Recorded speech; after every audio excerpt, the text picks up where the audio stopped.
وإن تستفتحوا فقد جاءكم الفتح نصر من الله وفتح قريب وبشر المؤمنين بسم الله الرحمن الرحيم قل هو الله أحد الله الصمد لم يلد ولم يولد ولم يكن له كفوا أحد بسم الله الرحمن الرحيم قل أعوذ برب الفلق من شر ما خلق ومن شر غاسق إذا وقب ومن شر النفاثات في العقد ومن شر حاسد إذا حسد بسم الله الرحمن الرحيم قل أعوذ برب الناس ملك الناس إله الناس من شر وسواس الخناس الذي يوسوس في صدور الناس من الجنة والناس إن الله وملائكته يصلون على النبي أيها الذين آمنوا صلوا عليه وسلموا تسليما صلى الله تعالى عليه وعلى آله وصحبه وسلم تسليما سبحان ربك رب العزة عما يصفون وسلام على المرسلين والحمد لله رب العالمين. Shukran, Imam C. Council, are we ready to start our proceedings? If we are, please proceed. Good morning, Mr. Chair, commissioners and members of the audience. We are ready to start. Mr. Osa, could you kindly bring the witness, please? Mr. Benga is in the witness room. Mr. Chair, the first witness for this morning is just a procedural one, a witness to just tender documents from government.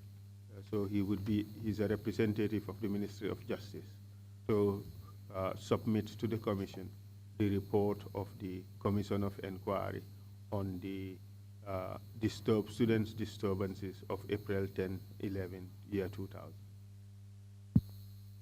Thank you. That's well noted, Council.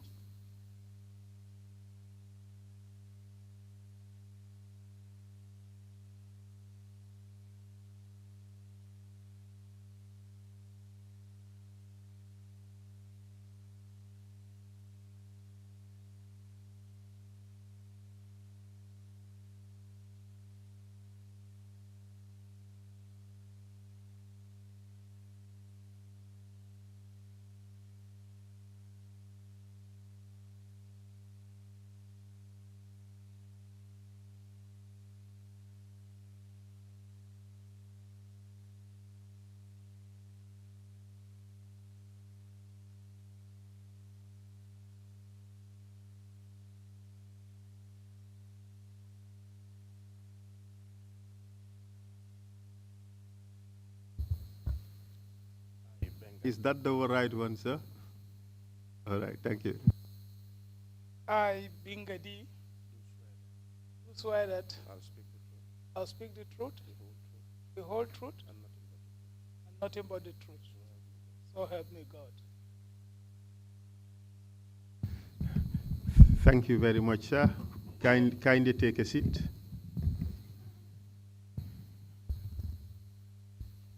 Good morning, sir. Welcome to the TRRC. We've already met, so no introductions necessary. Kindly tell the Commission your full names, please. I'm Binga Dinsha. Could you say that again, sir? I'm Binga Dinsha. How do you spell Disha? Dinsha is spelled as D-I-N-S-H-I-Y-A.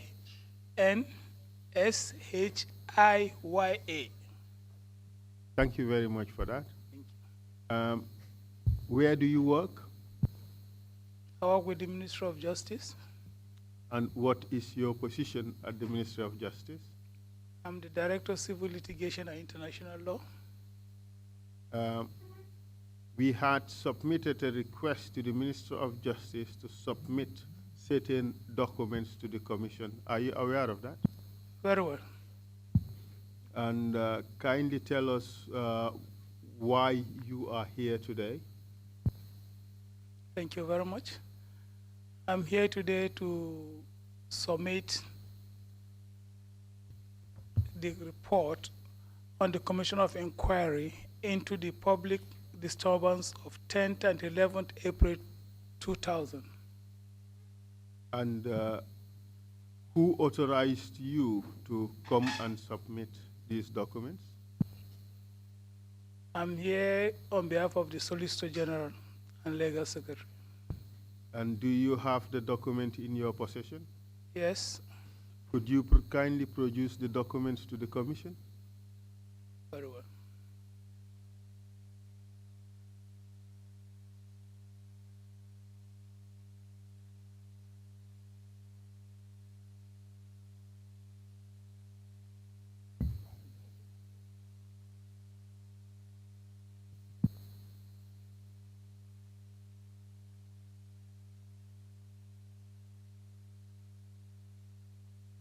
Mr. Chair, if the report and the attachment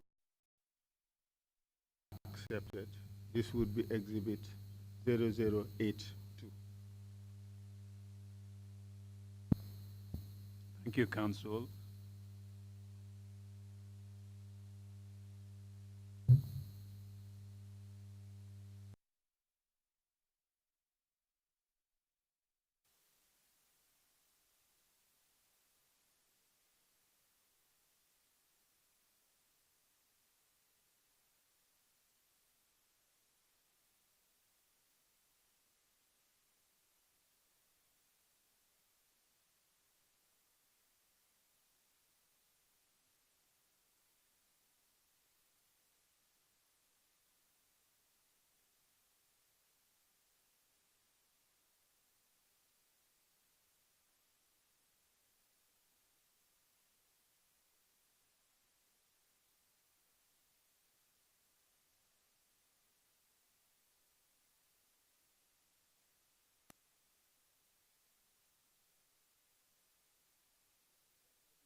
Ease your testimony as we move along.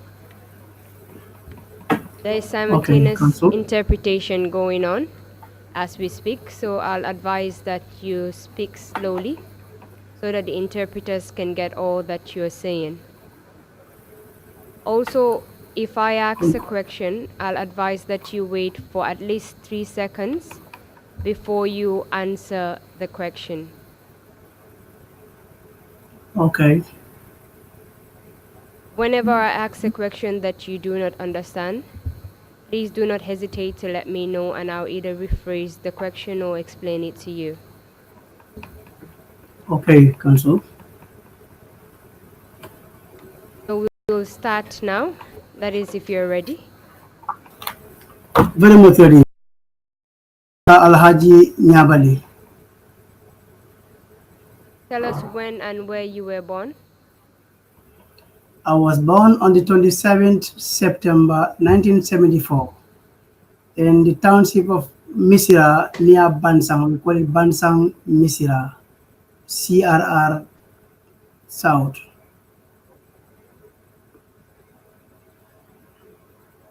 My apologies, they just reminded me that the affirmation was not administered.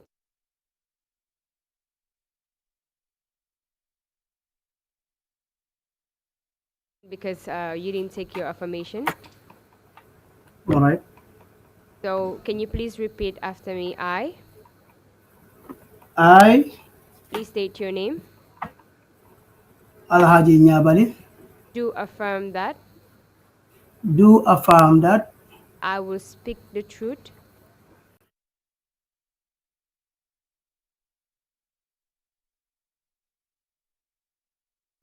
thank you. thank you. Since I didn't administer the affirmation to you when we started, I'll have to start all over again with you. Can you please tell us your full name? My name is Alhaji Nyabali. When and where were you born? I was born on the 27th September 1974 in the township of Bansang, Misira, Central River Region, or commonly as Makati Island Division. Can you please give us a brief history of your educational background? That is from secondary education till date. Yes, Council. I attended Bansang Primary School from 1984 to 1989. Subsequently, from 1984 to 1980, 85, 87, I was in Bansang Primary School. Then 1989, I went to Fatoto Primary School where I sat to my common entrance examinations. From there, I got enrolled at Bansang Secondary Technical School at Form 1. Then from there, I proceeded to Nusrat High School the same year in 1989-1990 academic year. I was on a student roll in Nusrat High School from 1989-1990 academic year to 1994 when I completed my ordinary levels or levels. Then 94 ending towards 96, mid-1996, I was on the student roll of advanced level A levels at Nusrat High School. When I completed my sixth form, I taught in Nusrat High School briefly as a volunteer teacher of literature and English language. Then I got enrolled at the Gambia College to do a higher teacher certificate between 1996 to 1998. From 1998, when I graduated as HTC teacher, I was posted to Sukuta Secondary School and taught briefly there. But then, simultaneously, when I finished my high school and Gambia College, I also got enrolled at the University of the Gambia as the first batch in the year 2000.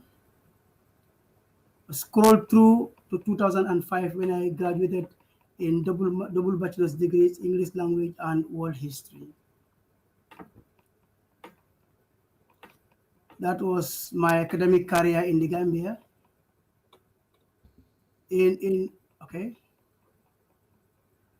may I No, go continue, ahead, please? please.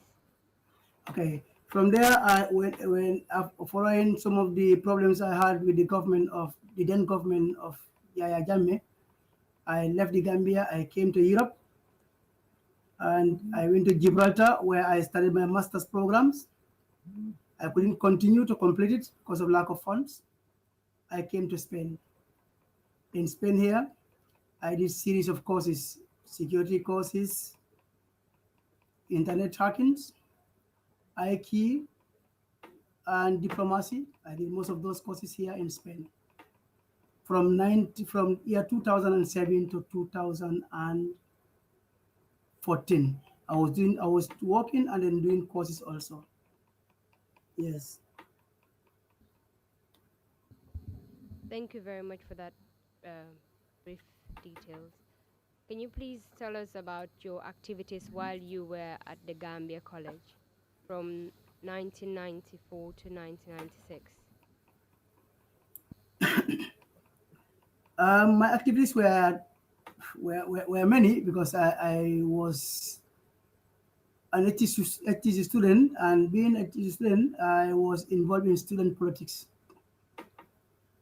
In 1996-97 academic year, I became the vice president of the Gambia Students Union, GAMSU, until 1999, when we handed over the political baton to Omar Juf, who became the most famous student leader in the historical calendar of GAMSU.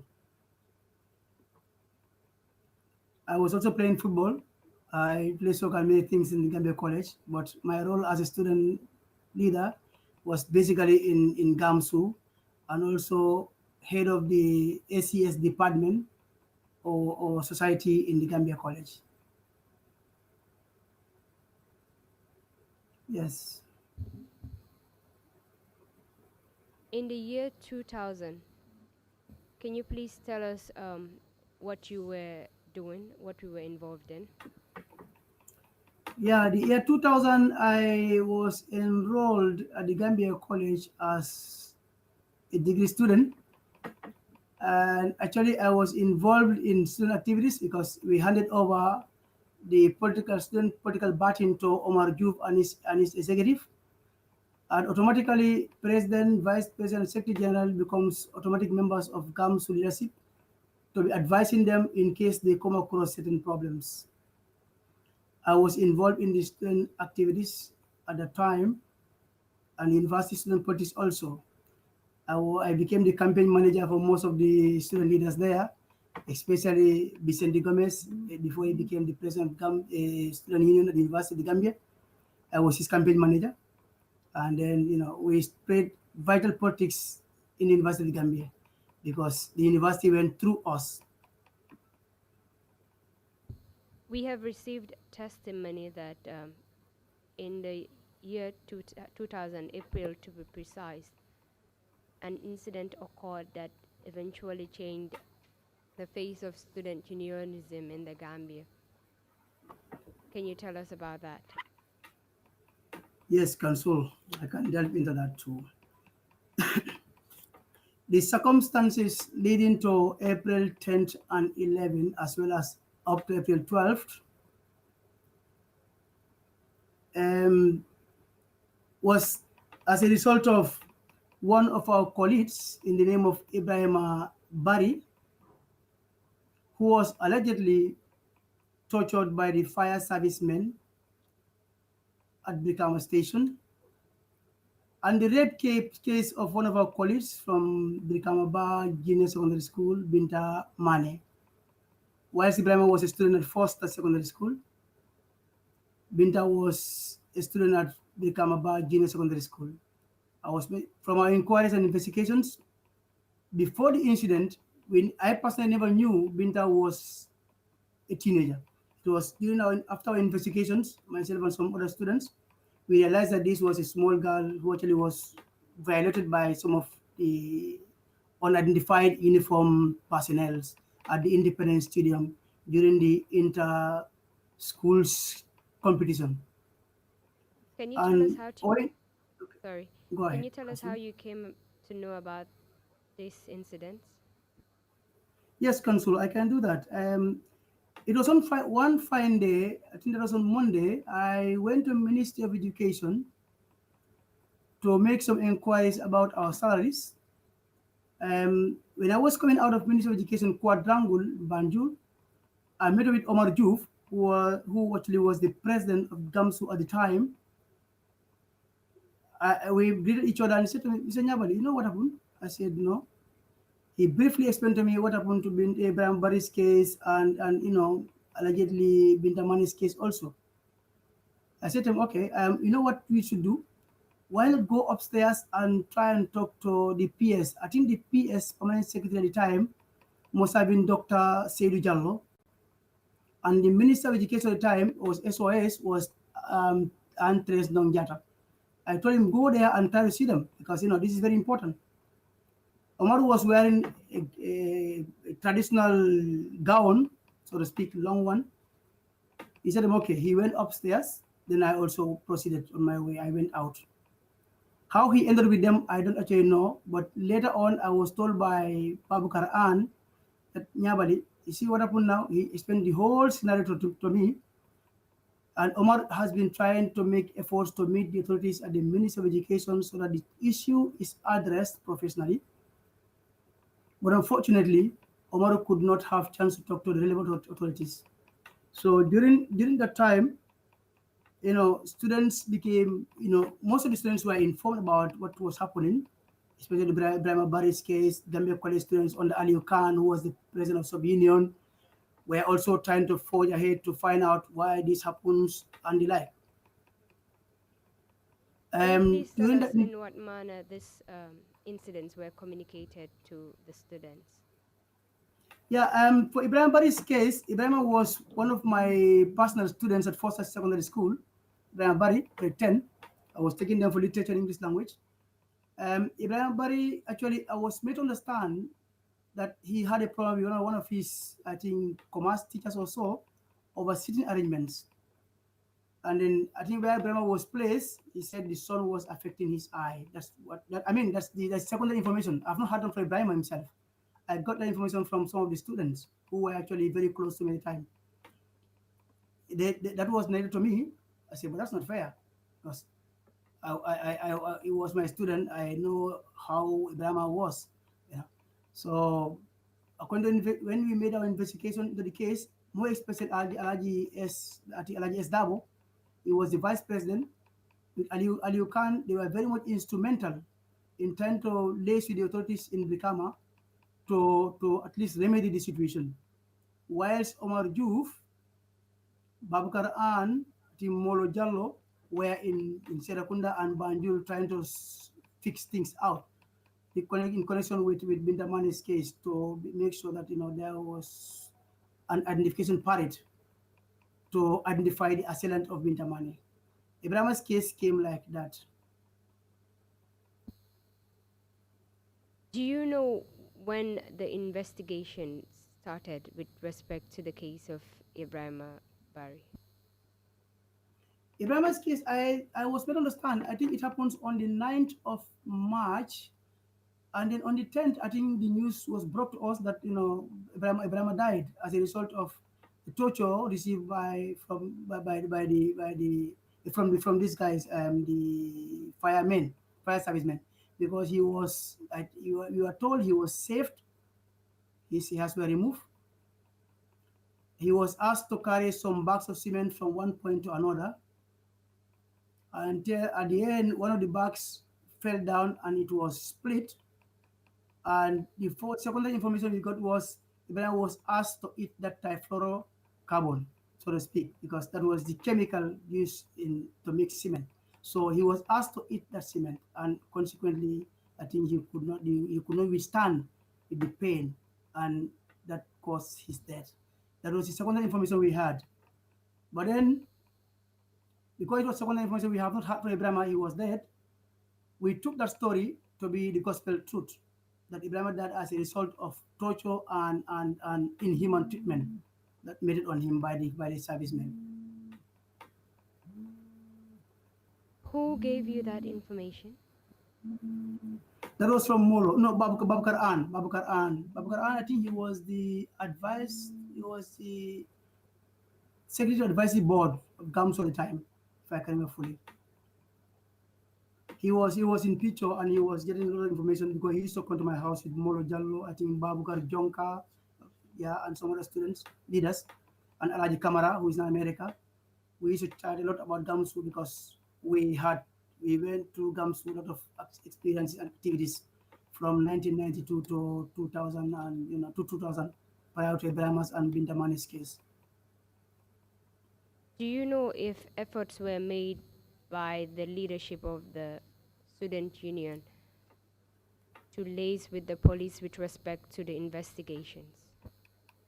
Yes, Council, a lot of efforts were made by student leaders. Frankly speaking, on the oath, I met with this guy, Omar Juf, and he told me that what he was doing. Babukar An, Babukar Jonka, Molo Jallo.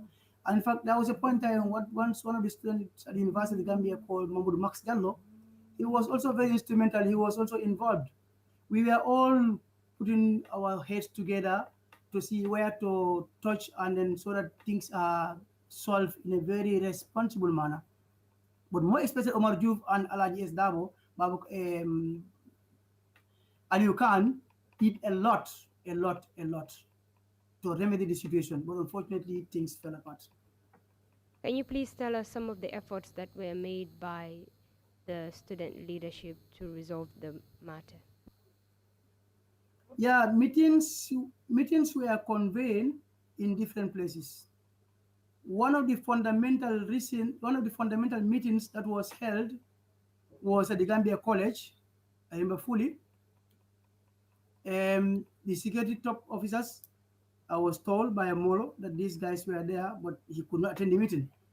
But some of the students were there. That I think Rex King, Commander Rex King, but his real name is, I think, Zephania Bresford King. That's the then IGP at the time. Zephania Bresford King, yeah, exactly. That's his right name, full name. And were you present in that meeting? No, I didn't. I wasn't there. I was at the Brikama police station at the time when that meeting happened, because we had classes, and from classes I went to Brikama to make some shoppings. On my way coming, I saw some students entering in Brikama police station. I think they had different case. I went there to ask them.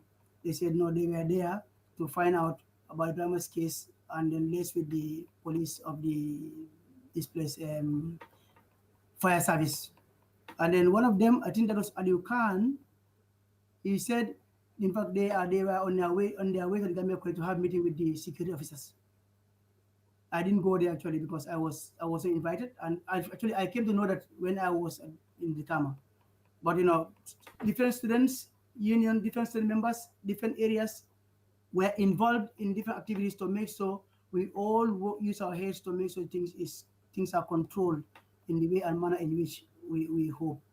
So that was why we have the president, secretary, and the like.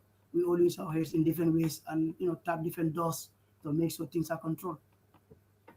You've already told us that Omar Juf was the president of GAMSU at that time. Can you please tell us about the other leaders of GAMSU at that time? Omar Juf was the president. Alaji S. Dabo was the vice president. Senabu Gay was the secretary general. I think Aliu Dabo was a captain member as president of the University of Gambia. I think Alasan Sise was the treasurer. Babukar An was the advisory, I think, secretary advisory board. Molo Jallo was part of it. Briefly, these are they were about 11 executive members at the time who were very active in the student unionism at the time. Yeah. Do you know if anything positive came out of the meeting that was held at Brikama with the security personnel? Council, nothing positive came out of it because the only thing positive was the meeting. Apart from that, because the essence of having a meeting was to put heads together and come up with better solution, but nothing absolutely came out in favor of the peace of the country. Because Genumane was the principal. He did everything he could, but he was also tied to the corner because Genu was a personal friend of mine. He calls me poet because of my relationship with the American embassy. He always called me poet. So I knew for sure Genu had done what he was supposed to do to correct the situation, but because of the top security and at the time we were in the hands of a very brutal dictator, everybody would have to say yes, sir. So nothing positive came out, but I'm sure in their own minds, they knew what we were aspiring for. Because personally, myself, Molo Jallo, and Mamadou Max Jallo, we tried to convey a meeting at the IGP's office, but I was sent out because, IGP spotted me as somebody who is very recalcitrant. because I always try to put laws in their ears and then quote certain sections, and he doesn't like it. So they assume I was a small boy, so I don't have to conduct, I don't have to dictate them. So he sent me out. I think Molo and Mahmoud Max Jallo had a brief meeting with them with Pa Amadou Jallo. Pa Amadou Jallo was, I think, was one of the top officials at the Gambia police at the time. Then I think one Landing Baji called Tatin Baji, very, very, very vocal and very instrumental when it comes to professionalism. He called me in his office and said, Ndoke, it's not that story used to call. He said, Ndoke, who is a friend of my father. He said, Ndoke, you know what? Leave this thing like this. We will know how to do it. We will treat it accordingly. So when we left, after some time, I was told that some of the student leaders also went there to have meeting with Rex King and some of his top brass. But nothing absolutely came out of it. In fact, personally, I drafted a letter. You call it, we captured, always captured, because NIS did when I was arrested. My apologies for cutting you there. I just wanted to ask some questions to clarify certain things. Okay. How did the student leaders feel when nothing came out of the meetings that were held to resolve the issues? Council, not only the student leaders, the entire student fraternity felt disappointed, disgruntled, felt alienated, so to speak. We were not contented with the way and manner in which the authorities treated the matter, frankly speaking. Yes. Did the leaders at any time approach the Ministry of Education with respect to these issues? Indeed, Council.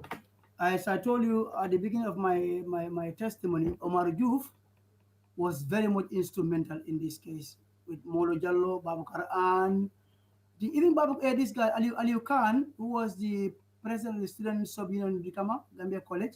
He was always in touch with Genumani because Genumani was the principal, and he was always advising the student leaders. Always. They did every effort, but as principal of the college, you're also tied to a corner sometimes. Just like the IGP was tied to a corner, just like the chief of staff and the ministries, they were all tied to the corner, but because they were not professionals. If they are professionals and they believe in depend on their might, I don't think they would have to accept something that is not true. They have to follow the truth and then, reveal the realities today. What do you mean by they were all tied to the corner? Council, I would have to be very brief here, because when I say they were tied to the corner, it's like, this is the truth. But if I say it, what will be the consequence will be negative on me. That was the Gambia we had for 22 good years. Every top brass of the Gambia government at the time were tied to the corner. They knew for sure that what I am doing sometimes is not correct, but nobody dares to challenge it. That becomes executive order and decision to be concluded by the president himself alone. He does whatever he was the president, he was the minister, he was everything. He was a caretaker. So if he employs you, you can't say no. If you say no, he sacrifices you. And many of those people were breadwinners of their families, so they want to get their bread being bought at the detriment of the citizenry. That was why I said most of them were tied to the corner. You mentioned consequences. Consequences of what and from who? Negative consequences from the authorities that normally we say executive, that is the president, because sometimes he would sack you from your job, or somebody would sack you who is your superior without the president knowing it, but because they want to make the president happy. So they only have negative consequences, not positive. Only negative, because they will be sacked, or they'll be arrested, or they'll be called for questioning, and they'll be in the black books of the government. So they don't want that.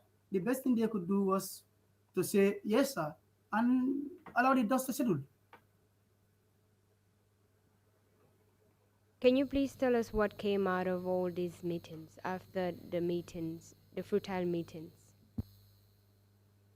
Well, I remember we had a meeting at Father Federal Hall in Carnifing. I think that was on the 24th of I think March, where most of the security officers were there. I remember the NIS, Mr. Drame was there, Tijanba was there, Ibrahim Kinte was there.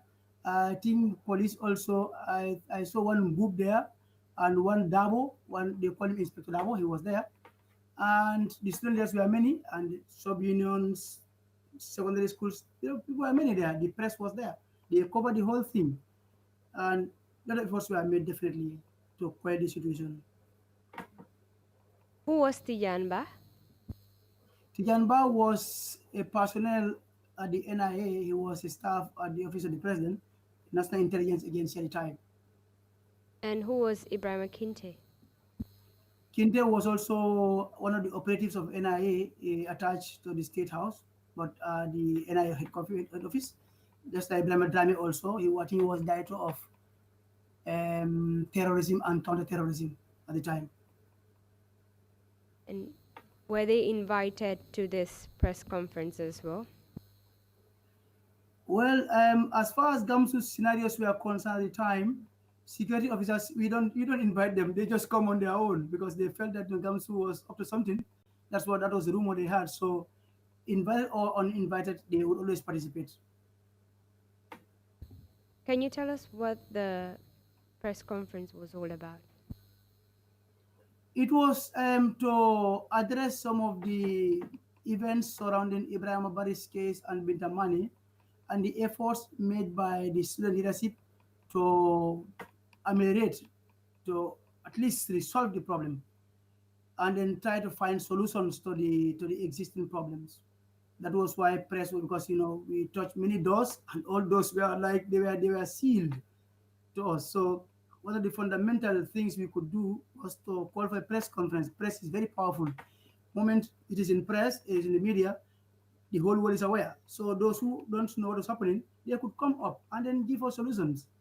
But it was unfortunate, really, Council. Was this press conference aired on national TV? National TV was invited, but I didn't see them there. I know that they were independent newspaper. Forea was there. I think Daily Observer was there. I think Point also was there. I think that was even Panderi Mbaya. I can remember he was there. I can remember fully. These were journalists who were there because they want their paper to be marketed, so they had to come and cover some of these salient things, important events. The journalists were invited. Whether they were there, I can't remember, but there was a cameraman. I can't just tell because I didn't see the inscriptions GRTS. I can't remember that definitely. Can you please tell us some of the major issues that came out of that press conference? Well, the only thing was people were addressed, and then issues were addressed rather, and then points were put across. But then at the end, nothing came out of it because we thought when we knocked the doors, some people did not hear it. But when you make press conference, at least people will hear it. During the press conference, people talked, but many were very careful with their choice of words, their dictions, because they knew for sure that they were security officers, so they don't want to put their necks on the guillotine. So people just barely talk surfacely, kind of express their disappointments, but then they could not go further. But the student leadership were very instrumental with what we want. That was only justice. Yes. Can you please tell us if after the press conference, the student union embarked on further negotiations? Yes, there were a series of negotiations after the press conference of 24th. Because I remember I think on the 7th of April, there was another meeting, I think, held in Banjul, I think, police headquarters. I wasn't there. I was told by Babu Karan, because most of these meetings, because I was a student, sometimes I go to classes, sometimes I don't go to class. But then Babu Karan was a close friend of mine, he was my junior, and he always called me and say, Mr. Nyabali, this is what you have done, this is what you have done. So this is how we are. And when we meet, we talk. Alaji Kamara comes to my house every now and then, briefs me. So I knew that there was a meeting, but nothing Sorry, positive. Mr. Nyabali, I have to cut you there. It's like I'm hearing another voice coming from the background. We're good to go? You can go ahead. I apologize for that. No problem, Council. I mean, meetings, things were done in that way. And then anytime there is meeting, I will be informed, because being the longest serving council member, most of them bestow their hopes in me to guide them and advise them. Myself and one Ibrahim Sise and Diba. Sometimes Diba also would come to my house, one Ibrahim Diba. We always talk about these council issues. So it's like I was like a reservoir to most of the students. They took me for knowing a lot of things about council, so they always consult me, really. So I always give them my candid advice as leaders, of that nature. Yes. Apart from meeting with the security personnel and also engaging the Ministry of Education, do you know if the student union tried to engage the top brass of government at that time? Yes, Consul. The likes of Ministry of Interior, I think that was the minister, I think Usman Baji, and I think also the National Intelligence were involved, and Minister of Local Government Kababajo played a dividend role, good role, definitely. Just that things fall apart, but Kababajo I think he was Minister of Local Government at the time. He played a very, very important role. He tried to lace the students and the vice president to make sure we dialogue with her, because the president, we able to understand, he was to travel, and in fact, he has traveled. So when he traveled, these things happened exactly on the 7th. Meeting was held. On the day of the strike itself, demonstration itself, I'll call it, Kawa Bajo came. He tried a lot of efforts to at least select 5 student leaders to go and meet with the vice in Banjul. Unfortunately, things fall apart. It was sad. You just mentioned on the day of the strike itself, meaning the demonstration, Kawabaja tried to get some representatives to go meet the vice president. Can you please tell us more about that? Yeah, actually, on the 7th, we had a meeting, and then at the end, we were involved in clandestine meetings. We do meetings in houses at the Gambia College Student Sub Office. Secretary General was asked to tender a late bonus. If that's Spanish language, they were asked to submit a letter to the head office in Banjul, that is the police headquarters. I think she went there. That was on one Sunday. She wasn't accepted because I think the top brass were not there. She never could not deliver the letter. And in the morning, already it was rife in that students wanted to go on demonstration in the country. So to avert that, we wanted to make a press release to make sure to tell the students that the planned demonstration has been cancelled. We want to meet with the vice president and discuss with her and some of the authorities. But it was too late. Already the rumor had eaten the fabrics of the country. So before we could inform all the students, the press media was going to be GRTS, but it was not aired. And only to be surprised to hear, I think, the Minister of Interior, Usman Baji's press release, that the students want to go on demonstrations. And if that happens, they will not compromise with the security of the country. It's to paraphrase what had been said on the Radio Gambia, that was said. It was from the Interior Ministry, I think, Usman Baji. Do you know if, in fact, the press release you're talking about, do you know whether it was delivered at GRTS? I think for sure. I personally, I think I had it from GRTS in the morning. That was 7 o'clock news. Because normally I get up and then scribble something from GRTS and I explain to my children. So I'm pretty sure that was on the 9th of April. I can remember fully. I think it was one Sunday in the morning. GRTS have all the archives. They know. I think they have all the documents. Sure. That is, if you can remember. Can you remember the content of that press release? No, it was like I can't remember exactly, but to paraphrase, it's like the government is concerned that with great concern that we are made to understand that the students want to go. Gambia Student Union GAMSU wants to organize a nationwide demonstration, and we are out to condemn the demonstration. Our doors are open for dialogue, something like that. To paraphrase it, it was like they are trying to condemn what Gamsu was about to do, and then they want to invite Gamsu to a dialogue when it was already too late or three late. Actually, my question was with respect to your own press release, that is the GAMSU. You mentioned that GAMSU also had planned a press release informing students that the demonstration will not take place. That's the press release I'm talking about. Exactly. No, that was only GRTS. That was sent, but GRTS never received it. It was, in fact, Senabu, I think finally he could not submit these things. That was why things fell apart.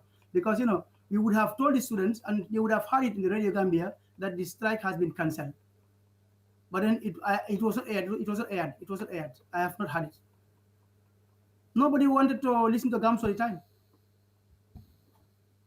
You've also told us about a press released by the Minister of Interior with respect to the demonstration that was to take place. Can you tell us the tone with which the statement was made on TV? Well, the tone was not bad. It was just that, the language was not respectful because, saying that we had that students want to go on demonstration, we will not compromise with the security of the state, and we are advising the students to desist. It's like compelling the students leaders not to act when already they have faced them several times, but their doors were closed. Now that things fall apart, they wanted to control the students. It became a difficult situation. But the tune wasn't bad. It was read in a normal way with Radio Gambia. It was not bad. The tune wasn't bad, definitely to my understanding, because I listened to the news, I believe, at the time. How did the student leadership take that press release by the government? Very, very, very annoying, disappointing, because after touching their doors, they were not ready to listen to us. Now, how can they compel us to stop what we plan? It was too late, and we couldn't have informed all the students countrywide. It was like a rumor when we say something here, Basse would hear it. So rumor went like that. So unfortunately, we couldn't inform the student leaders and student union, student members at the time. Things went like that, and it went out of hand. Consul. Can you please tell us how that day went from the morning of the 10th of April? Yeah, on the 10th of April 2000 was the darkest day in the Gambian history, because as was planned and was to be cancelled, but the first bus from Brikama, I think, arrived around GTTI, hours of 6 or 6:30 or so. Ahmad Juf was there on time to at least to advise to inform the students that it was cancelled. That was his main intention, to be there at GTTI at the time. He was there very early in the morning, and with some other student leaders before we could arrive. And he was there to talk to the students so that they control the students. Nothing happens. Everything go as expected, planned well. But unfortunately, around 7:30, the PIU, the Police Intervention Unit, came around with shotguns. I think they called it AK-47s and the like. Walking around. There was a particular commander who was talking with some of the leaders like Omar Juf and Alaji Dabo also. Yes. You also mentioned the presence of Kababajo.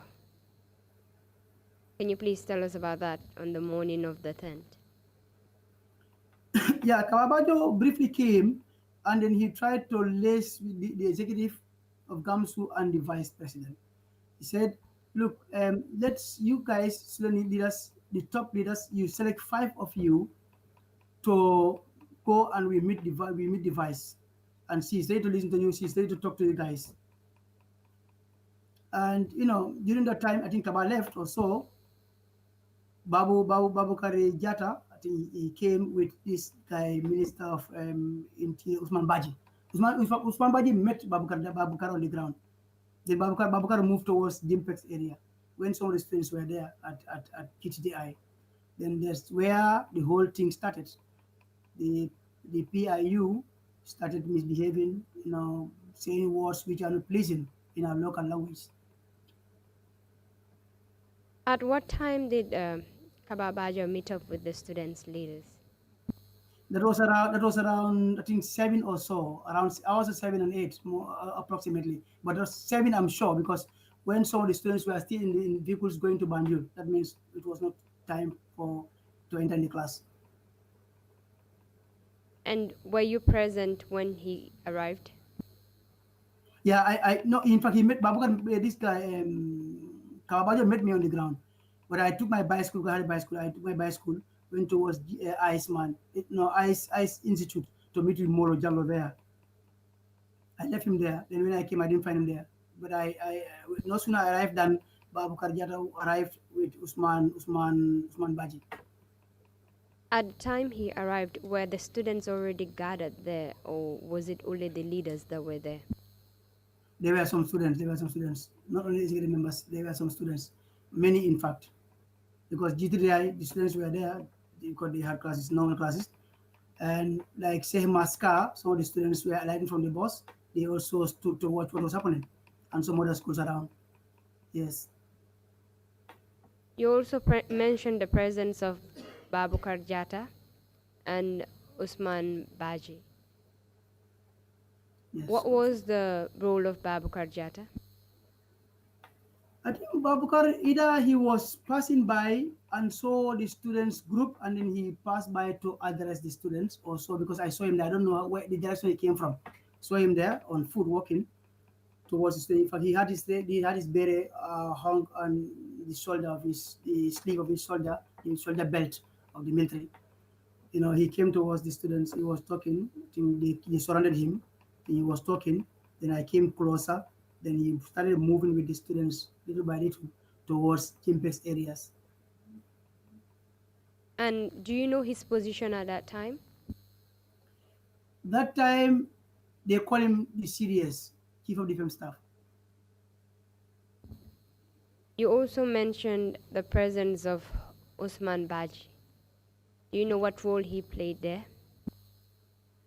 Usman Baji, perhaps on two grounds, he came as a spectator to see what was happening, or he came to mediate and see how best they can remedy the situation. These are two things I thought he was there for. Actually, he didn't play any positive role. To me, no, because being the Minister of Interior, when the students knock on your door before things fall apart, I think you would have been the first person to attend to them and then address things professionally. But that was not the case. So he being at the GTI was like solving an injury because students seeing him and leaders seeing him, it was like he has come to provoke us. Before the presence of all these leaders you mentioned, Kababajo, Babukar Jata, and Usman Baji, were the PIU present at the scene? Yeah, of course. Yeah, they were the first security personnel to be there, PIU. And they were believed to come from the PIU station in Kanifing. Do you know if they said anything to the student leaders when they arrived? Well, when they came initially, they just went one side, stopped, and then it's like they were preparing some materials which we later believed to be riot gears or so. They were preparing those things. After some time, I think Alaji S. Dabo went towards one of them, talking to them to disperse the servicemen so that the students would not be unhappy because the way they are seeing them is like it was like a confrontation that was about to happen. So, but if they go away, that would pay dividend, so that discussions can continue, and maybe some student leaders can go to Banjul and meet with the vice president. Yeah. And did they do anything about the request made by Alaji S. Dabo? Nothing absolutely console. Instead, they provoke the situation because walking around until there was one of the commanding officers who he was briefly the commanding officer had just like a conch sort of, it's like a microphone he was talking in the name of peace. Paraphrasing, these are security jargons that he was using. That in the name of the Republic of Gambia, you must disperse and so on. So the students did not go. So when they moved towards the students also moved towards GTTI fence. There was this what we call barbed wire fence around GTT at the time. There was one queen tree, neem tree, at the entrance. Students gathered under that tree, left the highway. But when they advanced towards the students, some of the students ran into GTTI and picked some stones. So when I think Elijah SW was the first to be beaten on his cheek. I think he was struck or so, and he had the pain. And then when things went out of hand, students also took some stones. To be frank with you, some students took stones also trying to throw at the security personnel because they were beating the students with trunking, this black pipe. So things went out of hand that way. When the confrontation started, where was Babukar Jata, Usman Baji, and Kababajo? Babukar had left. Babukar had left. He went towards Gimpex. I think that when it started, Omar Diouf was picked up. I guess Dabo finally was picked up. I think Aliu Dabo was picked up. Babukar Jangha was picked up. Babukar An was picked up. Most of the students leaders exactly were picked up. Almost all of them who were recognized at the meetings were almost all picked up. Because personally, I was not picked up because I was in a bike, so I wasn't wearing a uniform because as not being wearing a uniform and I was not at all the meetings. They knew me, but then I was not arrested. Definitely, at that point I was not arrested. So we were trying to. So at the end, when most of the leaders were arrested, so you could see, Council, how students were left. They were just like unrimmed animals in the bush. They had no leader. So when things fall apart like that, who was there to control the students, talk to the students? Nobody. So everybody was doing what he want. Babukar, in fact, trade with the students towards the PIU office to seek for the release, I believe, of some of the students who were arrested. It was later on I knew because I saw him talking with the students, but whether he was going to PIU on that mission, I don't know. But later on I was told that he went there for the consultation, something like that, to make sure that some students were released. Do you know the security forces that arrested the student leaders? In names, no, because most of them, they were paramilitaries. Actually, I don't know their names, to be frank with you, because at that time we were not there to identify anybody. We thought maybe things wouldn't have been like this. So unfortunately, when things fall apart, we couldn't identify anybody. But we knew that these were PIU officials who arrested most of the student leaders. PIU, Police Intervention Unit. Just to be sure, when you said picked up, you mean arrested, right? Well, I don't know how would you call it in legal jargons, but then like to pick up, well, it's like not being given lift, but then their freedom was seized, and then they were put in vehicles. So that means I would say they were arrested. Let me just put that away. That would be the best legal term. Do you know where they were taken after their arrest? Different places. I know most of them were heading towards Banjul area with the pickup. Others went towards PIU. I think it's where Aliu Dabo, Alaji S Dabo, I'm not sure Senab Gay, but I think Babgar An went to Banjul. They took in the Banjul because the vehicle that he was put in faced Banjul direction. So most of the students were taking different security setups, security wings. Yeah, not the same place. You mentioned that after the arrest of the student leaders, it was like everything just got loose. Can you please explain that scenario? Yes, Council. When you have a leader trying to negotiate with other leaders, it's like if you are in a war field, when the two commanders are no more to be seen, the juniors would just kill each other unnecessarily. Exactly happens here. The student leaders, there were no student leaders at the end. Students themselves couldn't know what to do. So at this, like students wanted to go home. They wanted to free themselves to go home or go on their normal business. But security officers confronted the students in different angles, different directions, from Westfield, from Iceman, from GTDI, Sankusila area. So at the end, they were casing the students. So it was so terrible that students don't even know what to do. So some of the students who were very brave, when they run away, they will come back and see what is happening. From Westfield towards Gimpex, that's where most of the students started. So as we are not very much used to this firing of the gun, so when we hear it, we will come back and see what's happening. So we say, somebody died, somebody was shot. So we saw people being shot and land on the ground. So we say, wow, things fall apart. So that's who. You also mentioned that in the morning there was the presence of the PIU. At the time you saw them in the morning, were they having any weapons with them? Indeed, the PIU were having guns. They were having riot gears, just like a glass form of, and then they had something like on their bodies, just like I don't know whether they call it bulletproof. I don't know. They were wearing most of those things, and they were having guns. And one of the guns I personally know was AK-47. That's what they call, I think, Andrus Klansnikov 47, 1947. How did you know that the gun was an AK-47? Council, I would go into that. I joined the National Army as cadet intake, and I left. But I know different types of guns because I study gun, and I study operations also. So I know how the type of guns Gambia was using, and then more especially those type of shotguns and long guns, MC and AK. You mentioned firing. Do you know when the firing started? That was early as 7:30 towards 8 in the morning. Yes, exactly the time, because when the leaders were picked up, students were on helter-skelter, confronted with different security setups.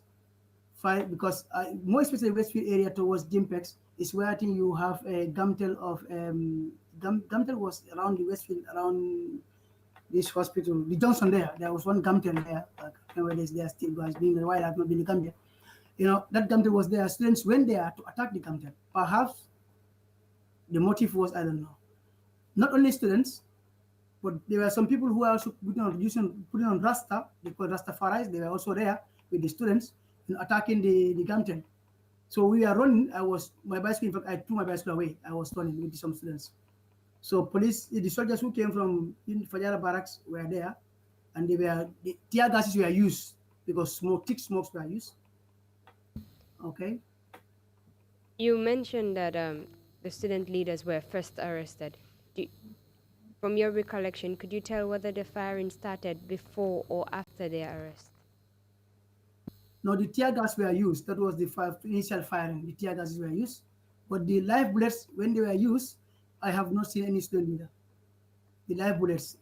Because that one, even if you have not been a service personnel, when you had the gunshot, you know, oh wow, this is live. So this is how it happens. I personally attempted to two of the victims, Lamin A. Bojang and this Red Cross volunteer, Sabao. Because I was there with the one Musa Koli works at Red Cross. He got this man by the hands and tried to take him to Red Cross, but then unfortunately he could not survive. Lami Ebojang was a student at high school, was also shot. I attended him also with some students. The rest not, because we are then running for our lives. Again, you mentioned earlier they had started using tear gas to disperse the students. And when was this? This was around 7 towards 7:30. The tear gas was the first to be initially used on the students. So that was why students started running in helter-skelter, because the smoke and then the scent from the smoke was too bad, and then the odor was not good. So they started running away from the security officers. So it was that time when students started converging. Many students started coming from different schools, converging at Westfield, Gimpex. They saw that things were out of hand. So to make the students disperse, the only option was to use live bullets. because tear gas could not stop the students. But the library we had that was first used, we had the noise was around Iceman. Who was it? I can't remember, but that was at the Iceman area. We had that concert, and preferably that must have come from the PIU because they were the ones that area.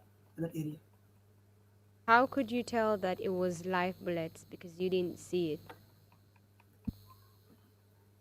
Console, when live bullet is used and when you use blank ammunitions, when you use tear gas, they make different sounds.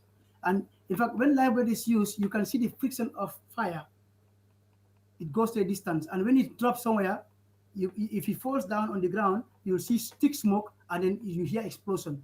So automatically, well, as I told you, maybe other students may not know, but it's not new to me. I knew most of these things. You also mentioned earlier that you were somewhere around the Red Cross area where Lamin A. Bojang was shot at. Can you please tell us about that scene? Yeah, Lamin A. Bojang and one Umar, I think Umar Barrow, I think they said he was Red Cross volunteer. Well, he was actually wearing the Red Cross singlet. I don't know. I never knew him as Red Cross volunteer, but then lastly I knew Musa was telling me that this boy is part of us. He was there. The shooting were made. Actually, I can't tell whether people were targeted because they were making open firing. So doing open firing, not in the air, but at the people. So whether they target individuals, I can't tell, but there are shootings. As a result of that, most of the students died and others sustained serious injuries. At this point, which security outfits were present at the scene? You also mentioned the presence of the military at one point. The military started from the Westfield area where you have Gamtel, the PIU Canifin area. At the end, they mixed together. When we left that area, we went to Bakote area. That's where I met with Buba Senghor and some soldiers with some, what you call the Gelatin Second youths. They were also there. I recognized two of them. One of them was not wearing uniform, but he was hanging this AK-47. And he wasn't a soldier. 100% I know. He was with Buba Senghor. He works at KMC at the time. They were with one GNA truck called GNA 110. The truck was there. That I can still remember.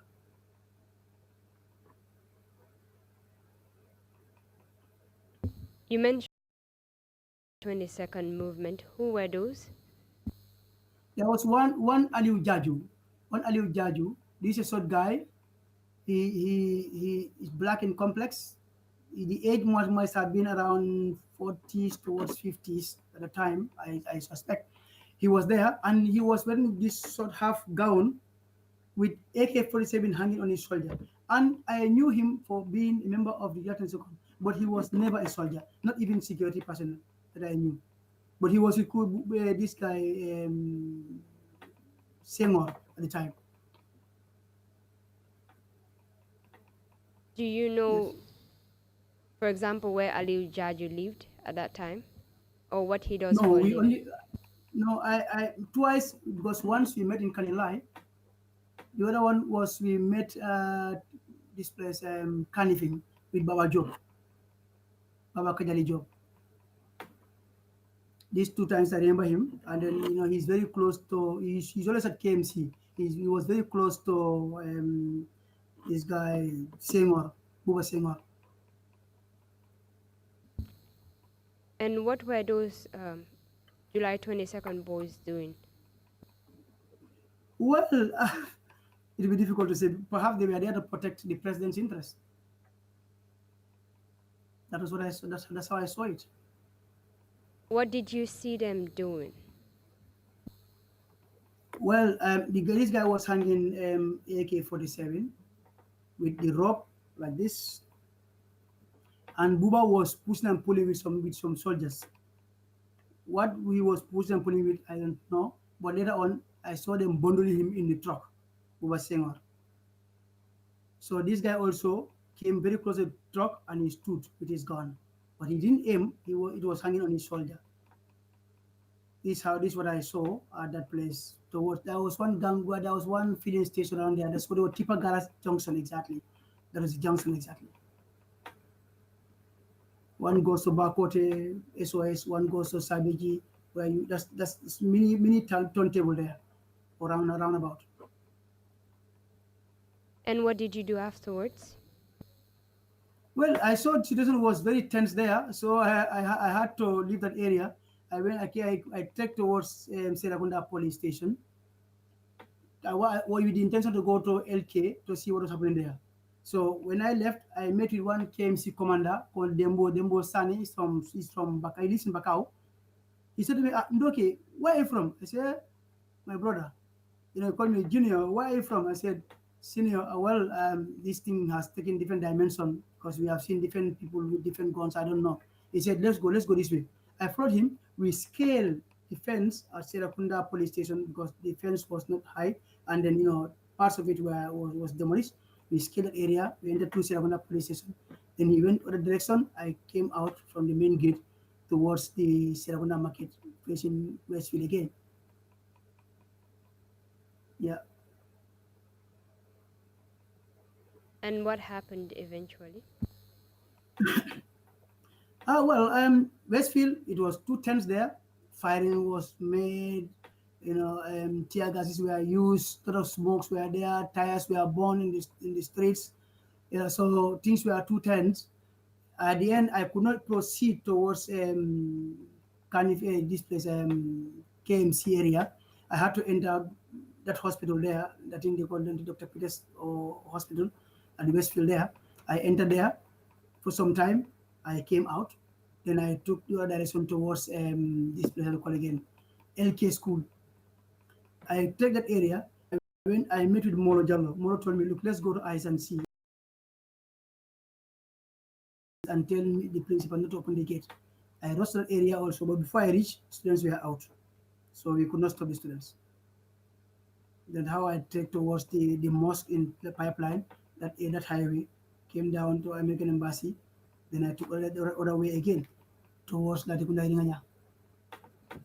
You mentioned that you saw Lamin A. Bojang and Barrow when they were shot. Did you see any other students that were injured that day? Well, some were shouting, they shot me. But actually speaking, I have not entered because at that time it was 2 tents. We are stubborn to see everything, but unfortunately we could not withstand the test of trial because a lot of gunshots were made. So what we had to do was to run away. I saw some students lying down on the ground, but I did not go and see I did not go and confirm what happens to them, definitely speaking. Do you know if Lamin A. Bojang or Barrow survived the shots they suffered from? No, both of them died. I think Lamin A. Bojang, in fact, I think he died instantly. The Barrow, I think he was taken inside Red Cross around the gate there. Then the ambulance took him, but finally, I think he could not stand the test of trial. He succumbed to the natural call. Do you know how many people lost their lives that day? That day, it was after the incident, we realized that most of the people who died were students. And according to when we made our findings, we realized with 4-year newspaper, we made findings with 4-year newspaper. There was one boy, Patin Jallo, we were always with him in the streets, finding out, hospitals finding out. When we went to the hospital, we found that some students were there, others were in the mortuary. We didn't go to the mortuary definitely, but then we knew they said there were some students lying there who were there as a result of gunshots and the like. Others were at the ICU. One of them was his Fambai and Lamin F. Ture. Lamin Ture, I think they cut he was amputated because that guy was going for, according to him, he was going for his visa at the American Embassy to go to South America. This thing happens and he was going, and then gunshot was made. Unfortunately, it touched his knee, and I think his leg was cut. I met his Fambai at the hospital, but I didn't talk to him. They said this is one of the students. It was later on I realized that that was his Fambai. when he made a courtesy call to him in his house when he became president. When I became president of Gamsu in 2002.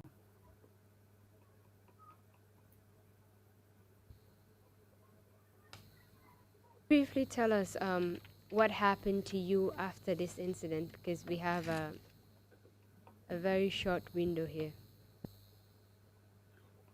Yes, council, it was sad because personally, the government of the Gambia at the time, I was sacked. I was my teaching profession because I was on a study leave at the University of the Gambia. My salary was stopped. My service was terminated with the head of with the government, central government. In fact, I was employed at the end when I was sacked. I after my graduation at university, I went to Charles Dow to become to teach there because I was employed there too, Charles Dow Secondary School on Alpha Khan. I taught there briefly for 1 year or so. The second year, my service was terminated because Alpha Khan was in good books of the government, and I was not in good terms with Alpha Khan.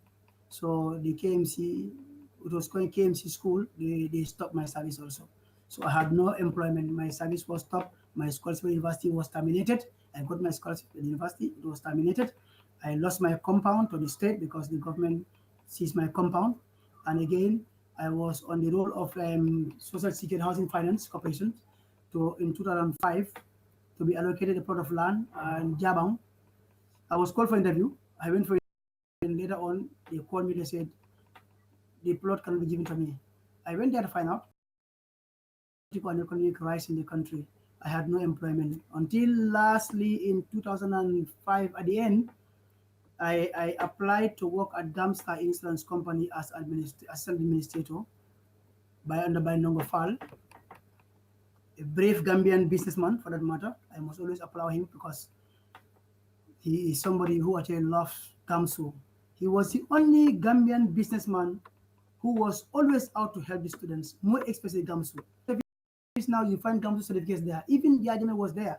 You find Gamsu certificates. 2006 I was arrested. Last it was terrible. And then when I was released, I was told by a close friend of mine that if I sleep in my house, I would be a dead man. So that's how I left the Gambia, unceremoniously, unexpectedly, for greener pasture. Yeah, actually, my family was also disintegrated. My wife, she was doing her TC at the time, and then School of Nursing. Her course was almost disrupted. My children could not go to school. My two brothers and my sister-in-law were with me. They had to abandon and go to provinces to stay with different parents because they were haunting me day and night. So I don't want them to become victims of the situation. So they had to go. So my family was disintegrated, and we were barred from taking part in government activities, and even in political organizations like social gatherings. I was deprived of taking part in most of these things. So I was under surveillance 24/7. I had my internet cafe, which was surveillance by one Ibu Ba, NIA officer, operative from the Bundum police station, Bundum NIA. At the end, the NIA had to close my internet cafe, where I had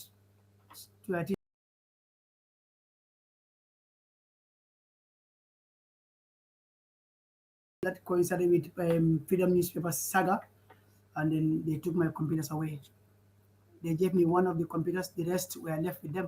Up to date, I don't know what they were about those computers. Yeah, actually, it was terrible and bad for me because my family suffered a lot. My parents, my father, in fact, when he died, I was barred from attending his funeral because I was exiled. I could not even go to Senegal at the time. So my father in my absence because he had sometimes he had what we call high blood pressure.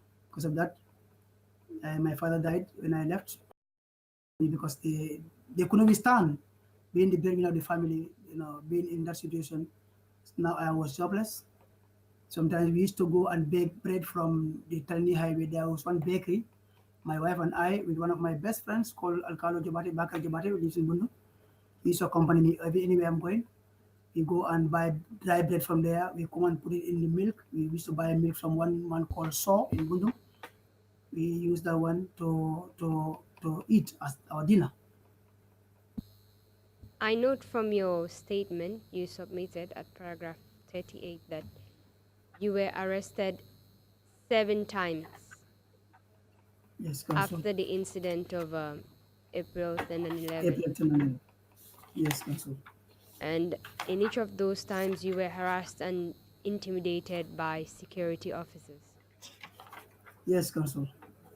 We are running out of time right now, and I just wanted the commissioners to take note of that fact.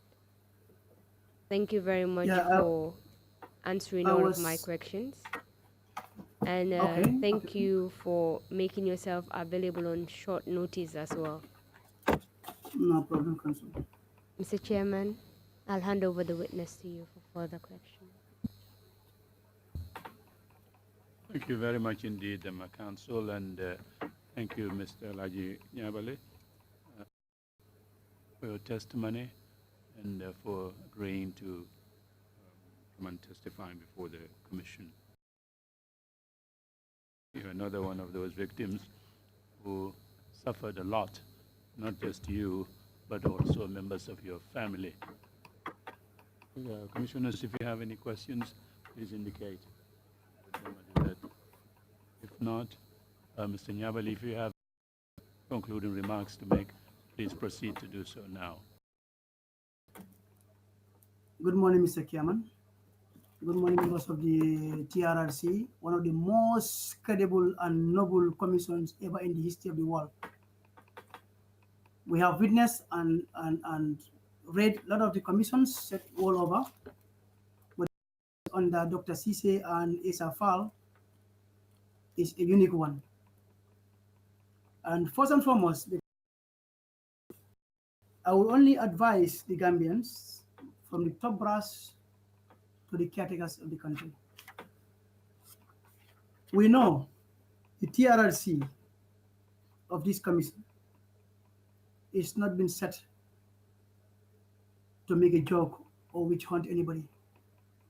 If there is anyone to help this TRRC, I think I should be one of the first Gambians to help TRRC, and I would seek for indulgence, Mr. Chairman, so that the Gambians listen to this message carefully and don't take it as political or don't take it as something subversive to the state.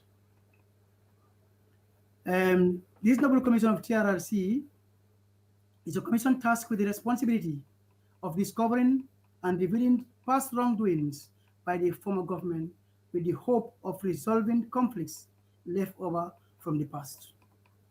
The case study of the Gambia is the most special one from the world records. The high caliber and professional personalities like Dr. Sise, Mr. Isafal, and the rest of the council members, from the investigators,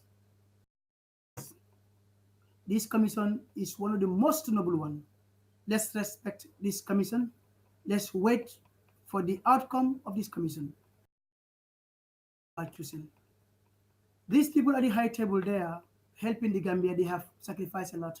It's one of the most risky jobs we have seen in Canada until most of their commission members were shot to death. But the Gambia being a very peaceful country, these guys have taken the responsibility to serve and help the Gambia government and the Gambians. So let's give them maximum respect and honor. Whatever they do, I believe, and I'm sure, they are doing it within the framework of a law. These are all legal practitioners. These are all legal professionally minded. Some are teachers. They have been in the social sector for so long. So whatever they do, let's leave it at that until they make their recommendations. It is left to the citizenry and the Gambians to take an action if the state don't want to take action. Because you can't kill me, kill my parents, kill my people, and you want this person to go scot-free without justice being done. Martin Luther King said, injustice everywhere. There's civil and human rights, which were taken away from them from the past 22 years. For rule of law. Restore sanity and rule of law with the hope that we will never and ever repeat some of these awesome and gruesome mistakes, the tragic mistakes the perpetrators made in the past. Instead of revenge, there will be reconciliation. Instead of forgetfulness, there will be knowledge and acknowledgement. Instead of rejection, there will be acceptance and a compassionate state. Instead of violation of human rights, there will be restoration of moral order and respect for the rule of law for better Gambia. I would like to advise His Excellency, the President of the Gambia, that being the executive head of the country, Mr. President, good governance is accompanied by responsibility. So therefore, Your Excellency, Mr. President, the country does not belong to the executive, it belongs to the Gambians. Let's continue to respect the citizens' rights and the Constitution. If we Gambians don't respect the leaders will not respect us, but leaders need to reciprocate and respect the citizenry. We have seen how the former President Yahya Jammeh was indemnified, or how he was used as small god of the Gambia. People thought Yahya Jammeh was a small god in the country. People in fact said he appears and disappears. Because I had a concept when I came to Europe. When my house is dark, before I put on my light, I used to think Yahya Jammeh would be in my house, because I was afraid completely, totally afraid, because of the tortures made on me in the Gambia by the National Intelligence Agency and the other security outfits. From there, the stakeholders, one need to learn to be respected and be respected, to be sincere and show sincerity. As Muslims and Christians, to be kind to those you meet on your way up, for you may meet them on your way down. How can one individual muzzle and stage manage the whole country for 22 years as the byproduct of his own family? The Gambian to see such things happening in this country. The president is only a figurehead. People made the president a president. So the president cannot go like that. This is how we grow dictators. One who comes as a president and is very good man, but at the end, those surround him will make him a wicked man. Exactly happens in the prehistory of the Gambia, Yahya Jammeh's time. It started good, ended bad. The security personnel from the army, the joint security forces, the Gambia armed forces, the petrol you use, the machines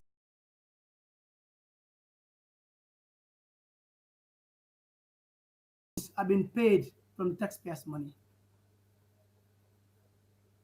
Soldiers are not supposed to arrest people. National intelligence are not supposed to arrest people. The arresting team is only the police. Don't seize others' responsibility. Soldiers are meant to defend the country against external aggressions. But to use arms against your own citizens is uncalled for, unpalatable, unjust, undemocratic, irreligious, or in fact sacrilegious and abomination. Because the life you save may be your own. We hope and pray that the security personnel in the Gambia will never accept to succumb to the wheels of executive, which is not in the interest of the Gambians. It has happened, I will appeal to the Gambians, let us exercise maximum restraint and patience, because most of us today blaming those perpetrators today. If we were in that position, we would have done, if not more than what they have done, we would have done the same thing. Why? Because that time we have not known these evil things being done by those perpetrators. By the time you realize your mistakes, it is too late. So we appeal to the Gambians and the international donors to help this TRRC, to make sure the TRRC does its work correctly. And then TRRC also, your recommendations will be like a gospel truth, will be our Quran, will be our Bible. We will trust it and we will take it with the truth. And with your recommendation is, we hope it not be like the Janet Commission, when millions of taxpayers' money has been vested on this, at the end, the state put it under the carpet. That is not this commission of inquiries. That is not this TRRC council. and Mr. Chairman. Mr. Chairman, we have suffered a lot, and we have all fought together to bring this Gambia to where it is today. So if you can see one person, mostly in the Gambians, to use the Gambia as his own byproduct, Mr. Chairman, the Gambians should not sit to see that happen again in this country. We have worked with international organizations, international groups. We have seen how citizens have the rights to exercise their freedom. So if the Gambia is an exception to the UN Convention, Commonwealth of Nations, African Union, ECOWAS, to name but a few, we Gambians should not sit on our laurels and see Gambia fall in the hands of a dictator. I'm not saying Gambia should revolt against the state, but when it's necessary, the Gambians should engage the state in the dialogue. This dialogue will never fail because we believe we have professionals in the Gambia now. The soldiers, we have been in contact. I spoke to most of you guys, and I've advised you that your role, you know it. Intelligence, I spoke and advised you. Police, I did the same thing, and I wrote series of letters following this thing whilst I'm on asylum because of my experience here. I would advise Mr. Chairman and Mr. Council, it is really sad to notice that the Gambia is still going into the hands of a dictatorship again. I don't think we, the Gambians, should accept that again and again. Because the Gambia is ours. If we stood accept the Gambia to go into the same system like the Jammeh's government, there is no need to go to school. There is no need for us to have a state. Instead, let's squash the Gambia to Senegal and let Senegal administer the Gambia. Because Gambians, most of the Gambians are selfish and egocentric. You are in a position you don't want to consider the people. Instead, you want to be egocentric just to feed your family and then feed your relatives. Poor people are only suffering. We are born poor, educated poor, we grow poor, we are dying poor.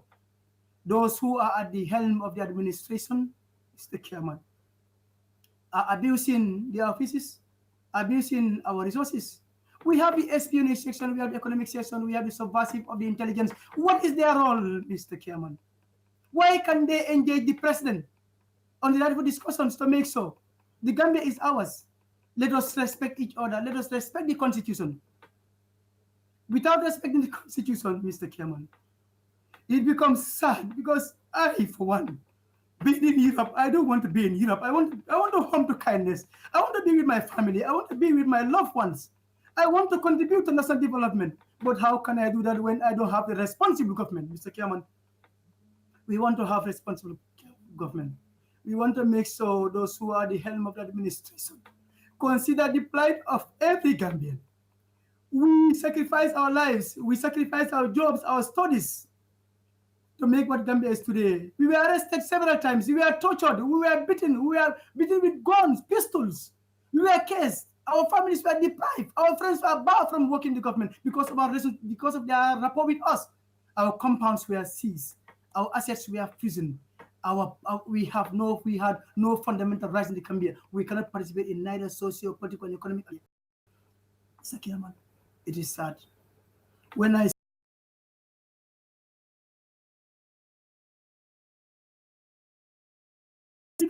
nation now, but if the media is the one responsible for trying to create havoc in the country, it is sad to note that. This WhatsApp is a crime in the Gambia now. People use WhatsApp to say whatever they want to say, allege against people, make fabrications in WhatsApp today. Gambia is number 2 in West Africa that uses WhatsApp more than any other country. Gambia is number 1 today that uses Facebook more than any other country in West Africa. Why are Gambians wasting their time on these social media, fabricating stories against each other? This is not the Gambia we have known. Mr. Chairman, I wouldn't take most of your time and your council members. It is sad that the Gambia is in the hands, is going into the wrong hand. And we want the president of the country to sit down and make some reflections. Where he was yesterday and where he is today. I think we're having a lot of interferences in the system, in the audio system.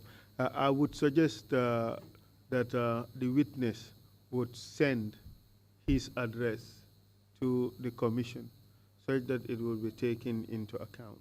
It's unfortunate that the public may not be able to hear everything that he had to say because of the interference. But I think it is important that what he has to say would reach the commission So in that regard, I would recommend to him to send to the legal team the submissions, the closing remarks that he made, such that the commission would take a good look at it and see what can be learned from it and what can be used for our recommendations for institutional reform and so forth. But as it is, I think perhaps maybe we should just end it there and thank the witness for his time and for his views and opinions. I leave it to you, Mr. Chair. Thank you, Counsel, and good suggestion. If he could send the text which will be part of the record, we would make sure that that indeed is the case. Mr. Nyabali, thank you again very much indeed for your testimony and for the concluding remarks. We will take a short break and come back at 12:15 sharp. Meeting is adjourned. Thank you all very much.